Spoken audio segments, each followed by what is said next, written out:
വേവിച്ചിട്ട് ഈ വേവിക്കൽ കുറച്ച് വേവിക്കണം. നല്ല വേവിച്ചാൽ കൂന്തൽ ടേസ്റ്റൊക്കെ മാറി ടേസ്റ്റൊക്കെ വേറെതാവും.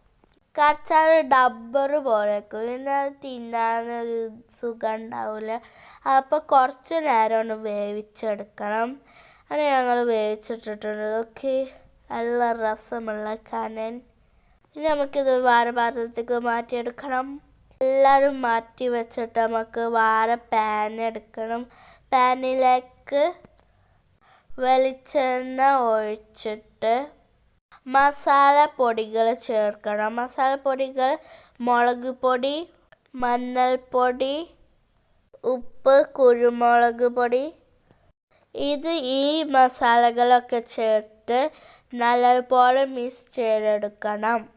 നല്ല മിക്സ് ചെയ്തെടുത്തിട്ട് നമ്മൾ ആവിയിൽ വേവിച്ചെടുത്ത കൂന്തലൊക്കെ ഇതിലേക്ക് ഇട്ടിട്ട് ഈ എണ്ണ മസാല കൈമക്ക് ഒന്ന് പിടിപ്പിച്ചെടുക്കണം. ഇതിൻ്റെ കൂടെ ഒരു കട്ടൻ ചായ കൂടി ഉണ്ടെങ്കിൽ സംഭവം സൂപ്പറായി. ഇത് നല്ല ടേസ്റ്റാണ് കേട്ടോ. ഞങ്ങൾക്കൊക്കെ നല്ല ഇഷ്ടപ്പെട്ടു. ഇത് ഉണ്ടാക്കി വെക്കാം കേട്ടോ. ഒരു പ്രാവശ്യമെങ്കിലും ഒന്ന് ഉണ്ടാക്കി വെക്കണം. എന്നാലല്ലേ ഇതിൻ്റെ ടേസ്റ്റൊക്കെ അറിയുള്ളൂ. കൂന്തൽ ഇനി വീട്ടിലുണ്ടാകുമ്പോൾ ഇങ്ങനെ ഒന്ന് ഉണ്ടാക്കി വെക്കുന്നുണ്ട്.